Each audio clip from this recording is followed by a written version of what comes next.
So Matt, what's it like being back here? It's different. It looks a little bit different, but it feels really good. It's been some time since I've been back here.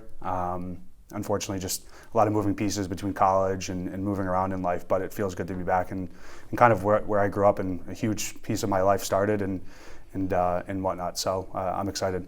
All right, let's not talk about 9/11 for a second. Let's just talk about your memories here. What are some of your fond memories here? I think the friends and the people I've met and still have relationships with through this time.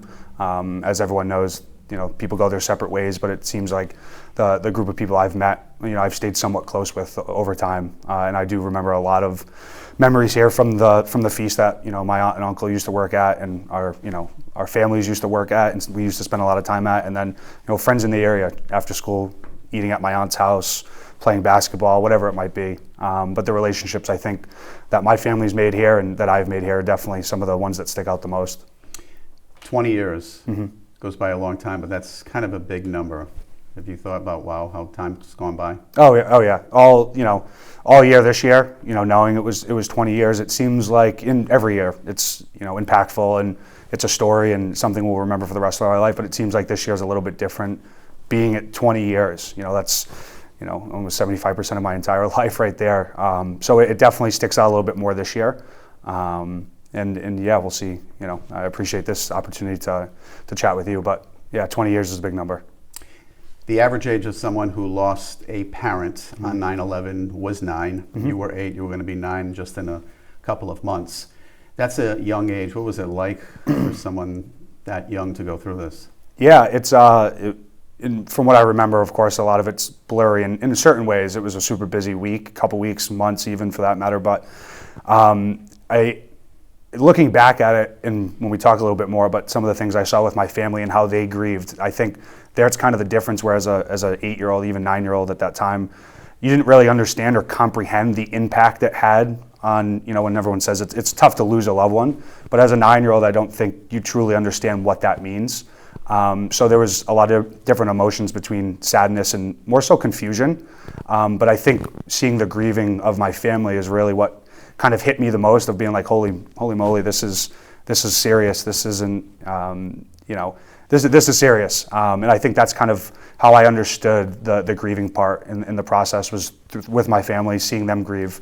But for me as an 8-year-old, it was definitely a little bit confusing and shocking and not really sure what to do, I think is kind of how I would put it at that point in time.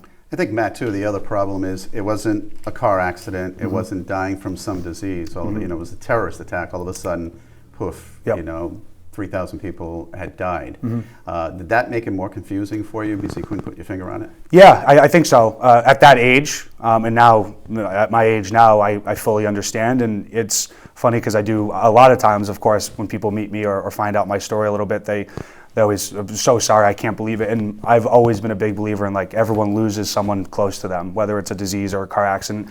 The loss of someone is going to impact someone the same, really. It's losing someone you love. So I've always tried to look at it that way. But at that age, like you said, it was a terrorist attack. It really didn't make any sense. And I think it took me a while for me to truly understand, like, why and how. And that was the toughest part, was there was really no answers for some time. And I think remembering back to that, there was only so much my family could say to me or us in that matter, because we're still trying to put the pieces together of how did this happen, why did it happen, and I think that's the toughest part to kind of get over. So yeah. It's difficult for anybody, no matter what age you are. As you were getting older, did you try to comprehend what happened, or you just tried to live your life? Yeah, definitely. I'm not a huge talker all that much, so I definitely tried to just live and do what I know she would want me to do, and become the man that she wanted me to become. So I really strived at doing that and making everyone proud, always trying to help other people along the way. But I definitely tried to comprehend it on my own. I didn't always try to talk about it with my family. It was more so just me on my own, trying to figure out whether it was reading things online or maybe even talking to others around the situation. But it was definitely something I tried to somewhat move past and just try to be the person that she would want me to be, which I think we've gotten to that point, of course. But yeah, I would definitely say I tried comprehending it more on my own than with other people or even family for that matter. Probably a hard question to answer. Every parent wants their child to grow up, be happy, be successful. Any idea what your mom's plan might have been for you? Honestly, I think happiness, wanting me to be happy, that she was always happy. Obviously, we all have our qualms, right? But she was always happy, always a smile on her face, and I think that's definitely who she wanted me. She just wanted me to be happy, no matter what that entailed, right? And I think I've gotten to that point, and I have a great life due to the fact of friends and family that have helped get me. I've also worked my tail off a little bit to get to that point in life as well. So I think that, and she was a true believer in a family man, and I love my family dearly. I would do anything for them, and we do have a great relationship internally with her side and my dad's side, of course, all my aunts and uncles. Obviously, over time, like we said, people go their separate ways. So I wish I've had more time to spend with them, but again, life's always moving. But I think end all be all, she just wanted me to be happy, and I am extremely happy. And that is some of the tough things looking at it as I'm getting older. I can't even imagine if something like this were to happen now at my age, how I would handle it. It'd certainly be a lot different than when I was younger, but some things I think about sometimes is her not being, at my wedding or seeing my future kids. Those are the things that kind of stick with me because I know that's what she wanted, family man, kids, and that. So, but yeah, I think overall just being happy. Was it difficult because you were an only child? I think so, a little bit more. And again, now I'm thinking about it. We're at year 20, and as I'm getting older and ready for next steps in my life, these things start to come up more. In college, it was her not seeing me play basketball, or taking me to college and dropping me off and being part of that piece. And now as I'm getting older, and family's in the books. Hopefully someday, who knows what happens, but those things. And of course, I have a lot of friends, and I've been to a lot of weddings, and seeing the true happiness that they get to feel with their significant others, their family there, is something that sticks with me a little bit more now. But life goes on, and I have a great support group and family that will be there. And like I always tell that everyone, she has the best seat in the house up there to see me. So she's seen everything I've done. And definitely been there with me through those. So, what was your mom like? She was charismatic. She was caring and loving. Like I said, always had a smile, but she sometimes would drop the hammer down. I remember there was a lot of times where I didn't do my schoolwork. She wouldn't let me go on my class trips. I remember specifically, I got bad grades on something, and we had a group trip that night to United States of America, and she wouldn't let me go. Because I wasn't listening, or I didn't get my work done, and that's who she was, and I think that's part of the reason, or the way I am today, and became the person I have become today. So, but she was loving. She loved her family, her sisters, her brothers, my dad, of course, as well. And I wish she could see, like I said, my future kids. But we have nieces and nephews, and cousins, Alana and Gabriella, that I know she would adore.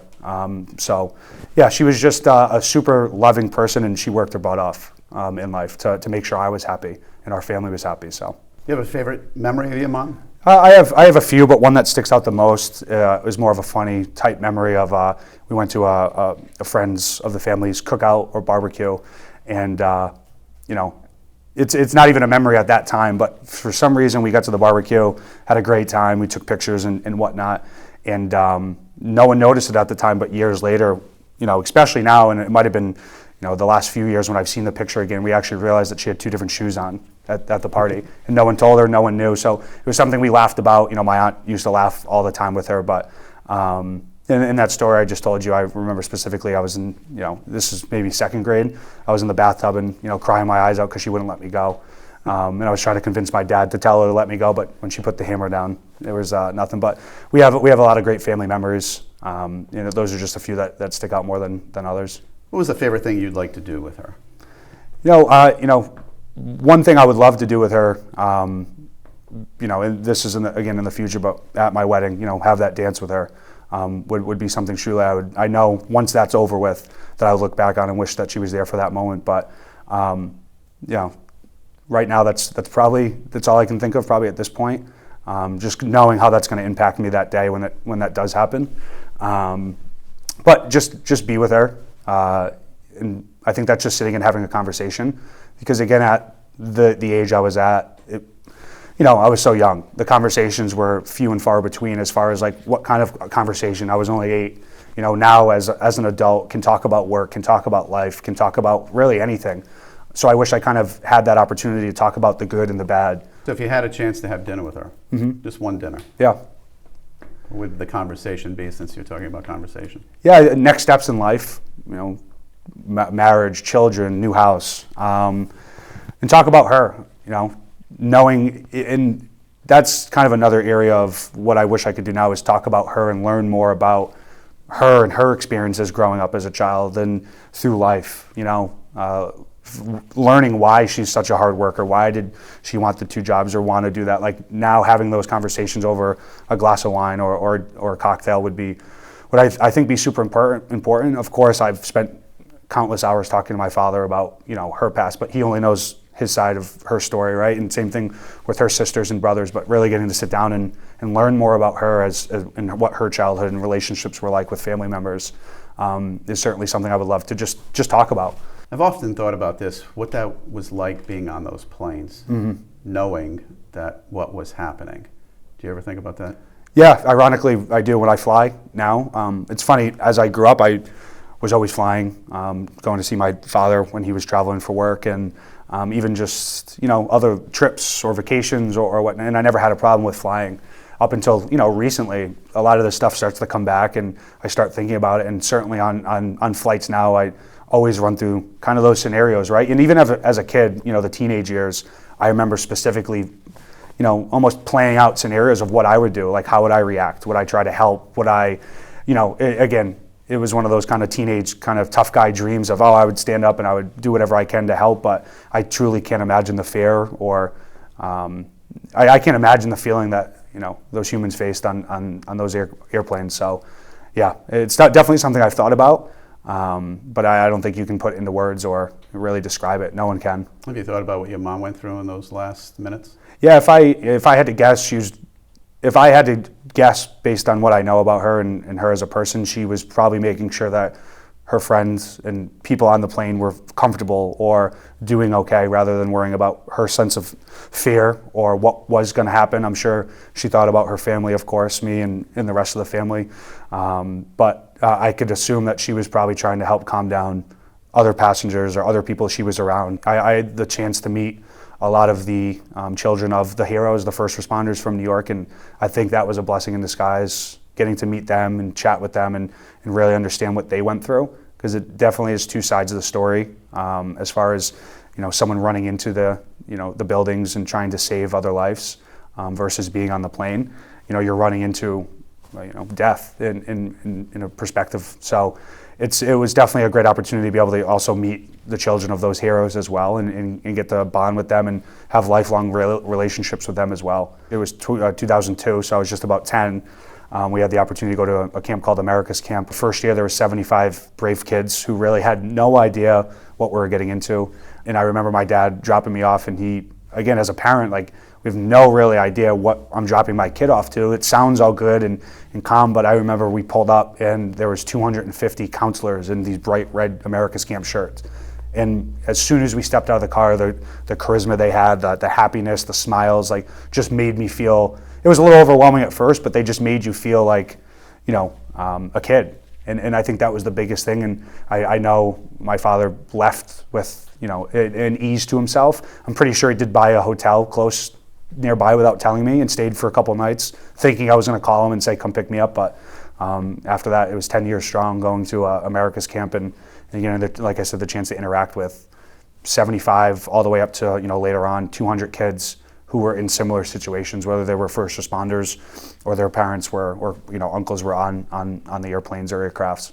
When you got there, did you guys talk about your experiences, or was it just time to just, get away from reality? So I think they did an unbelievable job at not making it almost like a grieving camp. It was really a camp to go for a week, no expenses for us or our parents, and just have the time as a child. And as a 10-year-old, being able to do literally whatever you wanted to do, whether it was water sports, whether it was fishing, whether it was arts and crafts, whether you just wanted to read or listen to music.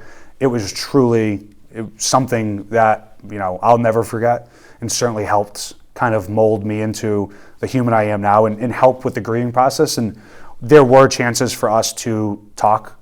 So we stayed in bunks, and I was with the same bunk for all 10 years. So we went from, 9 years old up to 18 years old together, right? And there were opportunities to talk, whether it was at night in a circle where we'd go around and tell stories. They did try to get us to chat about it. Of course, didn't need to if you didn't want to or feel comfortable, but it wasn't pressured. And I think as we got older, we realized the importance of kind of telling our story so we could learn the differences between each other and what their families entailed and whatnot. So it was definitely a camp to go and get away and be a child for a week with no one yelling, nothing to be asked of you. Just do whatever you want to do, but also have the opportunity to have moments to talk. And we did a lot of services, whether it was, we had Taylor Swift actually came, this was before her career really, went off, and we got the opportunity to kind of do things like that, and we had members or famous people come and kind of introduce themselves and walk with us for a day. But we did do a lot of memorance services as well, at least one a week or one a year. Whether it was we would do basically a big arts and crafts thing as a camp. So whether it was we did a big quilt and everyone had a piece of the quilt that we would write or paint or draw on, and at the end of the week they would display it, and we would do memorance services, singing and stuff. So there was a sense of being able to grieve, and there were a lot of tears and moments, but I think a lot of the tears came from more so having to leave at the end of the week. Did that inspire you to be a camp counselor down the road? I had I really had no choice. I had to give back as well. Something I wanted to do, and I would, to this day, if that camp was still around, of course, I would still do it. You get angry about that day and what happened? Yeah, absolutely. Absolutely. I try to, I would say, different times, excuse me. So sometimes later at night or, sometimes during the day, but not really. I try not to get angry about it because it's in the past. What am I going to get angry about now? All right, Matt, take me to that day. Yep. You're in the playground when your dad comes. Yeah, I was in the playground, probably having a good time as usual. And then, if I recall correctly, it was Miss Weber just came up to me and was like, hey, your father should have picked you up. You're going home early today. Didn't really know why. She didn't know why. I didn't really ask questions. I'm going home early from school. What's better than that? So, so that was it. She walked me up into her room where I got my lunchbox and everything in my bag, and then met my dad at the front office, who was already there. And I remember, we got into the car, we drove home. It was a very quiet ride home. Wouldn't tell me what is going on because I don't think he knew truly. I think he just got fed the information and might have had ideas or thoughts that, was it my wife's plane? Was it not my wife's plane? Like, what's going on? So he didn't really tell me anything until we got home. And it was really just, he kind of described like what I was about to see is, going to be very impactful. Not sure how he was going to take it, but, he basically turned the TV on. I don't think he had the words to say. I mean, I don't know what I would tell my 9-year-old child as well if I was in that same situation. But we sat there, we watched the TV together. And it was, again, that's where the confusing part comes in for me as a child. Really had no idea what I was watching or looking at. And we got our stuff together and we went over to my aunt's house where the rest of my family was. And at that time, that was probably the hardest part of the whole thing, was just seeing the grieving that my grandmother and my aunts had. And it was almost like hysteria in a sense. It wasn't like crying. It was yelling and screaming, and there was a lot of emotions. And again, as a 9-year-old, it was really tough to kind of comprehend. But I knew something. It was bigger than just a death, a normal death that we've all dealt with, where sometimes it is, someone's time or a disease takes over, where it's bound to happen. This was something I've never experienced before, and seeing my grandmother grieve and still wonder if she was going to get a call from Renee. That was kind of the few hours we were there of just kind of sitting there taking it all in. Was your father trying to call her? Yes, my grandmother, my aunts, my father, and I going back to what we spoke a little bit about. It was the unknown, I think, is why the grieving was so intense. Was because you truly had no idea really what was going to happen, and even the years down the road is someone going to pop up? Are there going to be survivors? Right. So I think that was definitely the toughest thing. Is there was still a lot of unknown for so long, but it was a day I'll obviously never forget. But it was a little bit blurry, and it was a long week between the wake, and I remember there was thousands of people just coming in, and half the time I think I was outside with my classmates kind of just playing. Again, as a child, you just don't really comprehend that kind of stuff as an adult. But yeah, it was a long week, and months leading up to it, but it was definitely a day I'll never forget. At 9, it was tough to comprehend the fact that my mother and other humans were on that plane, like we talked about, wow, what did they go through? I mean, shoot, you run a red light, you're like, oh my God, what happened? I can't even imagine, again, what their thoughts were and what their mindset was or how they acted at that point. The way you've lived your life, I'm sure your mom is extremely proud of you. Yep. And she lives through you. Yeah, absolutely. She's got the best seat in the house, and there definitely are a lot of moments where I feel her on my shoulder or something happens where I'm like, thank God that I know that was her. So I definitely, and those bring smiles to my face every time it happens. It happens somewhat often. I always find the clock at 9/11 pretty often, not all the time, but majority of the time. And I know it's just a sign, almost like a hi, how are you? So yeah, I would absolutely think she'd be, happy with where I'm at as a family guy and a man, but still have a long way to go.